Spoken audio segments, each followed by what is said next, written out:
We all know the person who never seems to say no. They are infinitely accommodating, relentlessly available, and have scrubbed any trace of anger. Behind this pleasant surface, a quiet exhaustion takes hold. These individuals often live with a sense of being entirely invisible, and they eventually develop a crushing resentment toward the very people they spend their days trying to please. This pattern creates a strange social contradiction. While we are taught that society values selflessness, the individuals who bend over backward most consistently are often the ones who struggle to command genuine respect or build lasting intimacy. This persistent layer of agreeableness acts as a protective mask. It is the visible surface of a deeper psychological architecture built to manage a constant state of fear. To understand why this mask exists, we have to separate niceness from genuine kindness. Authentic kindness is an outward expression of high self-worth and empathy that doesn't require the giver to constantly suppress their own desires. In a clinical context, niceness is categorized as a shame-based anxiety disorder. It is a behavioral loop driven by an intense, underlying fear of being rejected or abandoned. Because this fear is so pervasive, the people pleaser uses their compliance as a tool. By anticipating exactly what others want and morphing to fit that image, they engage in a sophisticated, often unconscious form of psychological manipulation.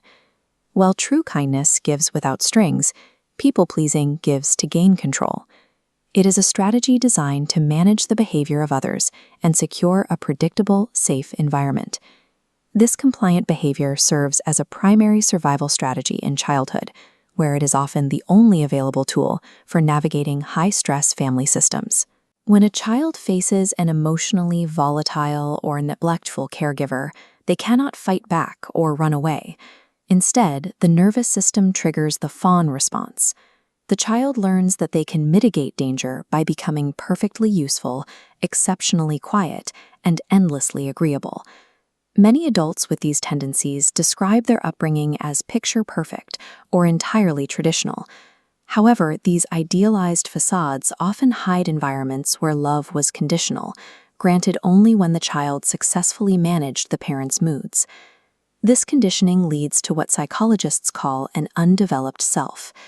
The child learns that expressing authentic needs or causing the slightest bit of friction is a direct threat to their survival. Long after the child has left home, the nervous system keeps the same survival code active. The habit of monitoring a room's mood and adapting to keep the peace becomes the foundation of an adult personality. This is the root of the manipulation. It begins as a brilliant childhood strategy for safety, but eventually turns into a rigid adult defense mechanism that blocks genuine connection. In adult relationships, this defense mechanism functions through a concept Dr. Robert Glover calls the covert contract. This diagram maps out the hidden engine of a people-pleaser's life. It is an unnegotiated agreement that stays inside their head. If I meet all your needs without you asking, you will automatically meet all my needs in return. To keep this contract alive, the pleaser hides their true self. They lie by omission, agreeing to favors they don't want to do, and withholding their actual boundaries to maintain an image of being low maintenance. This involves a cognitive distortion called personalizing. The pleaser believes that if they are flawless enough, they can control how everyone else treats them. But because the other person is unaware the contract even exists, the world inevitably fails to read the pleaser's mind. By never explicitly asking for what they want, the people pleaser ensures their needs remain unmet. The cycle predictably breaks down, leading to a permanent state of resentment and self-victimization. This constant pressure creates sociotropy, a state of extreme social dependency.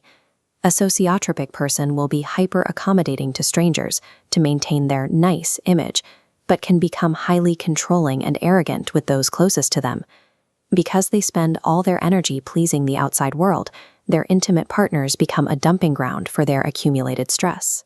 They perform massive amounts of unsolicited emotional labor and then wait for an emotional return on investment that never arrives. Eventually, the accumulation of silent bitterness reaches a breaking point. This is the victim puke. The years of tightly suppressed resentment suddenly explode, often over a completely minor and unrelated incident. In an instant, the self-sacrificing person shifts into an aggressive persecutor. This sudden rage often confuses those around them, as the pleaser's previous silence was mistaken for contentment. Avoiding conflict does not eliminate anger. It simply stores it in the dark, where it eventually grows large enough to destroy the very relationships the pleaser was trying to protect. To understand why this strategy fails to earn respect, we can look at human connection through social exchange theory. This theory suggests our brains keep a subconscious balance sheet for every relationship, weighing interpersonal rewards against emotional costs. The people pleaser assumes constant compliance is a high-value gift. However, infinite availability drastically devalues the currency. By never saying no, the pleaser makes their time and attention feel cheap. Partners and peers eventually pick up on these signals. When an individual treats their own needs as negotiable, others tend to adopt that same valuation. By signal testing that their boundaries can be ignored, the people pleaser inadvertently trains others to overlook their input and devalue their presence. Niceness is a social currency that inevitably loses its purchasing power. It leaves the user without the professional or romantic respect required to build a life of genuine influence. Overcoming this pathology requires moving away from the nice guy persona and becoming what clinicians call the integrated individual. Integration means a radical acceptance of one's own flaws and a total rejection of the dear response. That means you stop defending, explaining, excusing, or rationalizing your existence to appease others. It requires taking up space and setting explicit, spoken boundaries. You must become willing to endure the immediate discomfort of honesty, even if it causes a temporary social chill. Authentic human connection cannot exist in a vacuum of total agreement. It requires the friction of honesty and the exposure of true vulnerability. Hiding who you are to keep the peace destroys the possibility of being known. To experience real intimacy and command lasting respect, you have to forfeit the mask. To be truly loved, you must first risk being disliked.